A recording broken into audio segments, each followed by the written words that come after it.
Chapter का name जो है that is fundamental unit of life. And fundamental unit of life का मतलब क्या होता है? सेल से, है ना। सेल का डेफिनेशन इसके पहले वाले हमने टॉपिक में क्लियर कर दिया था कि सेल क्या है। Cell is the basic and fundamental unit of life. Why is called the basic and the fundamental unit of life. इसको ऐसे समझो कि सेल जो होता है वो सेल हमारे बॉडी का सबसे छोटा यूनिट है। यानी कि हम लोगों का जो बॉडी है that is made up of many organs. हमारी जो बॉडी होती है वो बहुत सारे ऑर्गन से मिलके बनी होती है। The organs like heart, liver, lungs and the many other organs वो हमारे शरीर में प्रेजेंट हैं। ये सारे ऑर्गन्स जो होते हैं वो मिलके काम करते हैं पूरे एक सिस्टम के लिए। तो our body is a system and this system is made up of many smaller systems. तमाम सारे छोटे छोटे जो सिस्टम्स होते हैं उनके मिलके हमारी बॉडी का पूरा सिस्टम बना होता है। अब वो जो एक छोटा सिस्टम है जिसको हम ऑर्गन कहते हैं, तो organ in itself is made up of cell. वो ऑर्गन भी किससे बना हो? वो सेल से बना होता है। तो कोई भी फंक्शन जो हमारे बॉडी में होता है that function is actually carried out by cell. वो फंक्शन कौन कैरी आउट करता है? सेल कैरी आउट करता है। इसलिए हम सेल को फंक्शनल यूनिट ऑफ लाइफ कहते हैं। हमारी जो लाइफ है या हमारी जो बॉडी है वो किस पे निर्भर करती है? वो सेल की फिजियोलॉजी पे निर्भर करती है, सेल की एक्टिविटी पे निर्भर करती है कि सेल किस तरह से काम करेगी। अगर सेल प्रॉपर काम कर रही है तो इसका मतलब है कि सेल को बनाने वाले वो ऑर्गन ठीक से काम करेंगे, और ऑर्गन अगर ठीक से काम कर रहे हैं तो इसका मतलब हमारी पूरी बॉडी ठीक से काम करेगी। अगर कहीं किसी तरह की एबनॉर्मेलिटी आती है तो पूरी बॉडी में इसकी प्रॉब्लम क्रिएट हो जाती है। तो that's why cell is called the functional unit. This is called the structural unit because कि हमारी पूरी बॉडी का जो स्ट्रक्चर बना हुआ है वो भी सेल का बना है। इसलिए हम सेल को दो तरह से जानते हैं, एज अ स्ट्रक्चरल यूनिट। हम क्या समझते हैं इसको?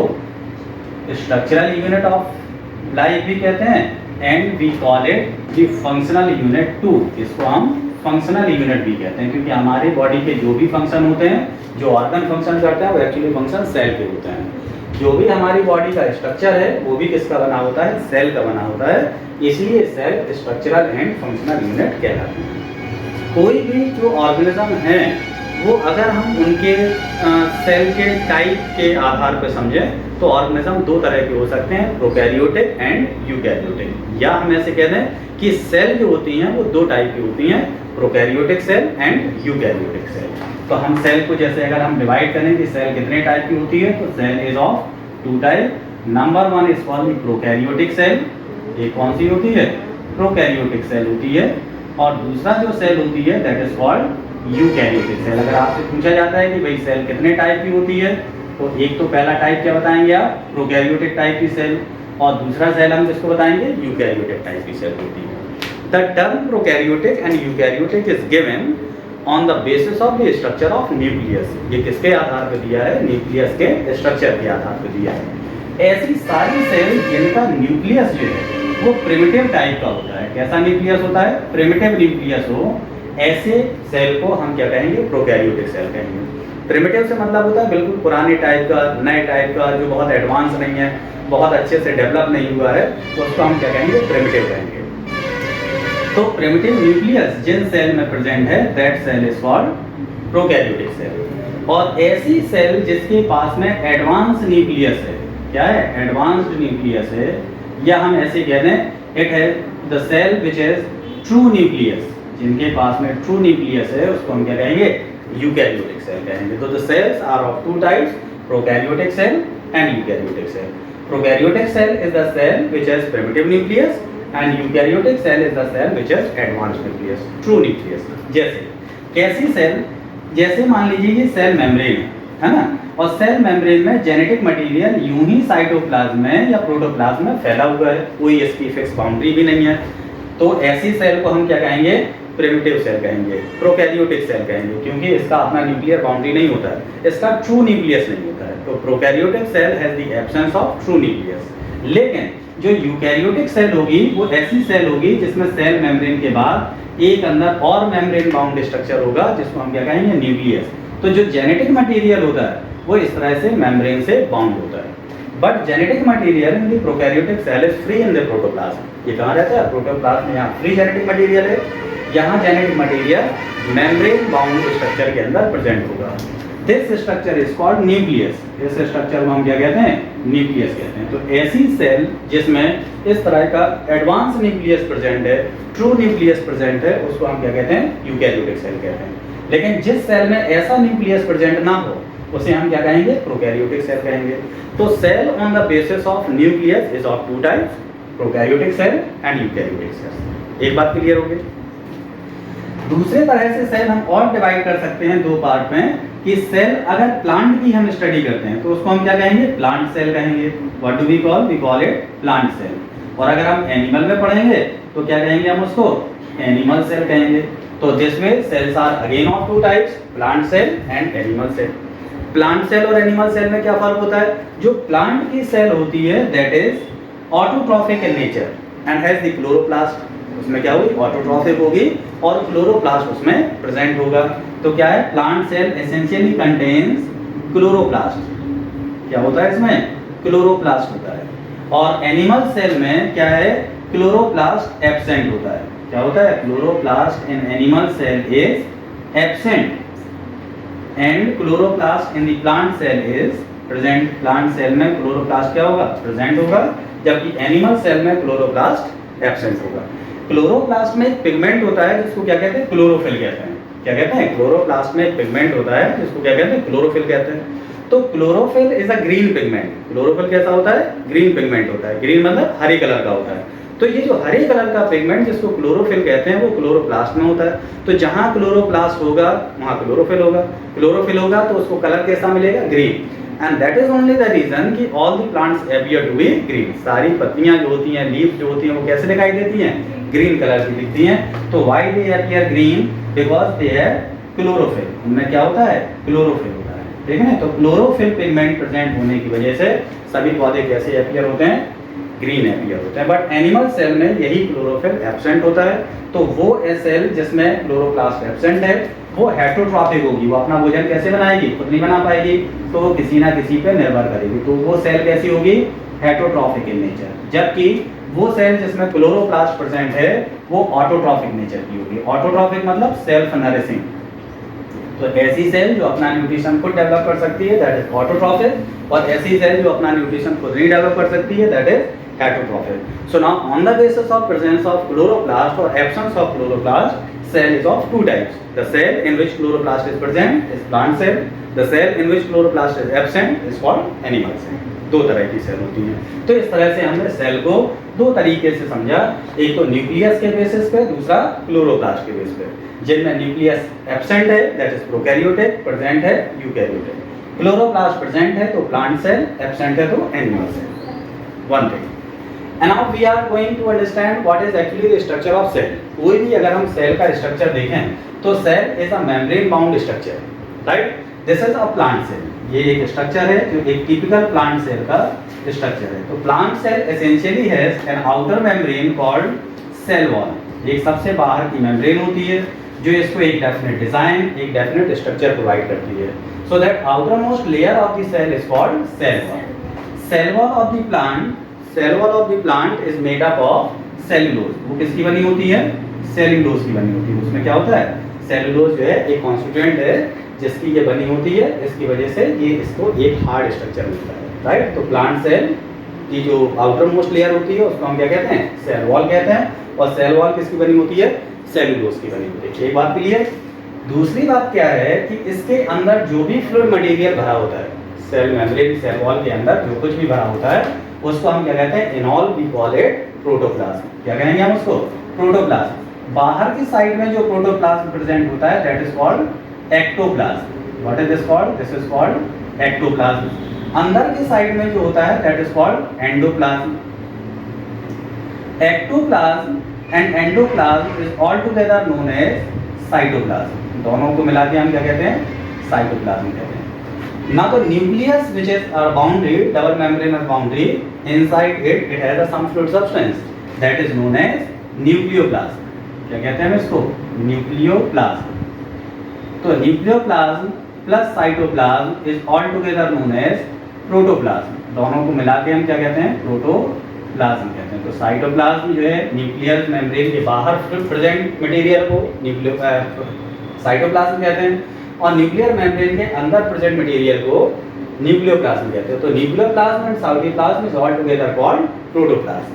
One thing, the nuclear membrane, ये जो बाहर की जो मेम्ब्रेन है न्यूक्लियस के, ये दो मेम्ब्रेन से बनी होती है। One is called the outer nuclear membrane, outer nuclear membrane, and जो अंदर की होती है this is called inner nuclear membrane, inner nuclear membrane.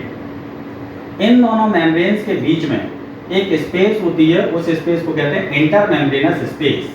This is called inter membranes space कहलाती है, inter membranes space, right. This nuclear membrane somewhere is discontinued, like this is discontinued here is discontinued, यहाँ discontinue है, यहाँ discontinue है। तो जहाँ जहाँ ये डिसकंटिन्यूड होती है उस स्ट्रक्चर को हम क्या कहते हैं, nuclear pore. What do we call it nuclear pore कहते हैं। तो जो भी न्यूक्लियस के अंदर का मटेरियल होता है it can communicate with the cytoplasm, और साइटोप्लाज्म से अगर कुछ अंदर एक्सचेंज होना है तो हो सकता है, वो किसकी मदद से होता है, न्यूक्लियर पोर के द्वारा होता है। तो दो मेम्ब्रेन है इसमें, एक बाहर की एक अंदर की, जगह जगह यहाँ पोर्स होते हैं, इनको क्या कहते हैं, न्यूक्लियर पोर कहते हैं। न्यूक्लियस के अंदर there are some thread like structures, these thread like structures are called chromatin threads. क्या कहते हैं इनको, क्रोमैटिन थ्रेड्स कहते हैं। तो what do we call it chromatin threads. अगर ये डार्क बैंड इस तरह से लिए हुए हैं तो these dark band are called heterochromatins, these are called heterochromatins, ठीक है नहीं। और अगर लाइट बैंड के इस तरह से पतले जो धागे होते हैं दे आर कॉल्ड यूक्रोमैटिन्स। तो heterochromatin and euchromatins are all together called chromatin material, chromatin material. जो हेट्रोक्रोमैटिन्स होते हैं these are actually called chromosomes, इन्हीं को हम क्या कह देते हैं, क्रोमोसोम्स कहते हैं। तो chromosomes are thread like structures which act as the genetic material and transfer the genetic information from parents to offspring. वो कहाँ करते हैं, पेरेंट्स से ऑफस्प्रिंग में जेनेटिक इंफॉर्मेशन को ट्रांसफर करने का काम करते हैं। इसके अलावा न्यूक्लियोप्लाज्म में एक ओवल स्ट्रक्चर यहाँ प्रेजेंट होता है which is responsible to control the activity of the nucleus. इस स्ट्रक्चर को हम क्या कहते हैं, वी कॉल इट न्यूक्लियोलस। क्या कहते हैं इसको, न्यूक्लियोलस, राइट। तो nucleolus is set responsible to control the activity of the nucleus and nucleus is responsible to control the activity of the cell. पूरे सेल की जो एक्टिविटी है वो कौन कंट्रोल करता है, न्यूक्लियस कंट्रोल करता है। तो ना this whole structure is called nucleus. Now the outer membrane of the nucleus is enfolded into the finger like projections that is called endoplasmic reticulum। क्या कहते हैं इसको, this is called endoplasmic reticulum, endoplasmic reticulum। The endoplasmic reticulum on which ribosomes are absent is called smooth endoplasmic reticulum, but there is one more endoplasmic reticulum जिसके ऊपर ये ribosomes present हैं। तो ऐसे ही endoplasmic reticulum जिस पे ribosomes present होते हैं that is called rough endoplasmic reticulum, rough endoplasmic reticulum. The function of endoplasmic reticulum is to perform the storage. Endoplasmic reticulum का काम क्या होता है, स्टोरेज करना। बॉडी में जितना भी फैट सब्सटेंस या ग्लाइकोजन या जो भी अदर सब्सटेंसेस होते हैं जो भी स्टोर किए जा सकते हैं, they all are stored into the endoplasmic reticulum. वो सब किसमें स्टोर होते हैं, एंडोप्लाज्मिक रेटिकुलम में। And these ribosomes are actually called the protein factories. इनको हम क्या कहते हैं, प्रोटीन फैक्ट्री कहते हैं, क्योंकि बॉडी में जो भी प्रोटीन बनती है वो किस पे बनती है, राइबोसोम पे बनती है। एंडोप्लाज्मिक रेटिकुलम का काम क्या है, स्टोरेज करना। न्यूक्लियस का काम क्या है, सेल की सारी एक्टिविटीज को कंट्रोल करना। तो न्यूक्लियस क्या करता है, सेल की एक्टिविटीज को कंट्रोल करता है। एंडोप्लाज्मिक रेटिकुलम स्टोरेज करता है और राइबोसोम प्रोटीन फैक्ट्री है, ये प्रोटीन के फॉर्मेशन के लिए टेम्पलेट प्रोवाइड करता है। क्या प्रोवाइड करता है, it provides template to the formation of protein. तो तीन मेन स्ट्रक्चर्स ये होते हैं।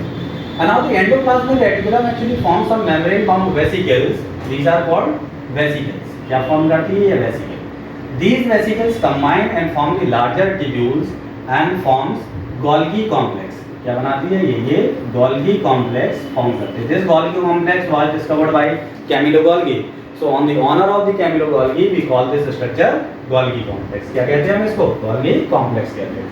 And the cytoplasm of the cell contains mitochondria, mitochondria is actually called the power house of cell. Mitochondria को क्या कहते हैं? Mitochondria is called power house of cell. Why is this called power house of cell? Because it is responsible to the formation of energy, liberation of energy. Energy जो हमें मिलती है वो इसी माइटोकॉन्ड्रिया की मदद से मिलती है। अगर माइटोकॉन्ड्रिया ना हो तो एनर्जी का फॉर्मेशन नहीं होगा।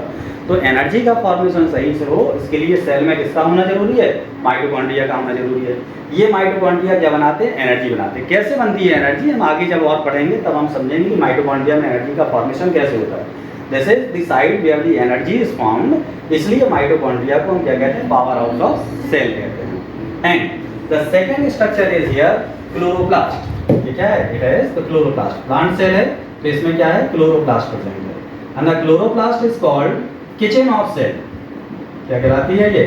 किचन ऑफ सेल कहलाती है। Why is this called the kitchen of cell? क्योंकि इसमें फूड का फॉर्मेशन होता है। The food is prepared in the chloroplast by the process of photosynthesis. Photosynthesis की प्रोसेस में क्लोरोप्लास्ट के अंदर क्या बनता है? फूड बनता है। इसलिए क्लोरोप्लास्ट को हम क्या कहते हैं? Kitchen of cell. माइटोकॉन्ड्रिया के अंदर एनर्जी बनती है इसलिए इसको हम क्या कहते हैं? Power house of cell. This cytoplasm also has larger vesicle-like structures, the membrane-bound structure. These are called vacuoles. इनको हम क्या कहते हैं? Vacuole कहते हैं।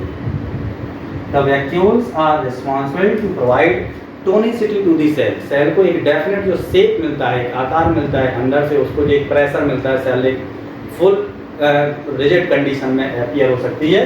तो वो किसकी वजह से होती है? वैक्यूल्स की वजह से होती है। क्योंकि इसके अंदर वैक्यूल के अंदर जो भी फ्लूइड भरा होता है वो इसको अंदर से थोड़ा सा सॉलिड आकार देता है। तो जो शेप बनता है सेल का वो इसके वैक्यूल्स की वजह से बनता है। तो सेल है the vacuoles which provide the tonicity to the cell, number 1।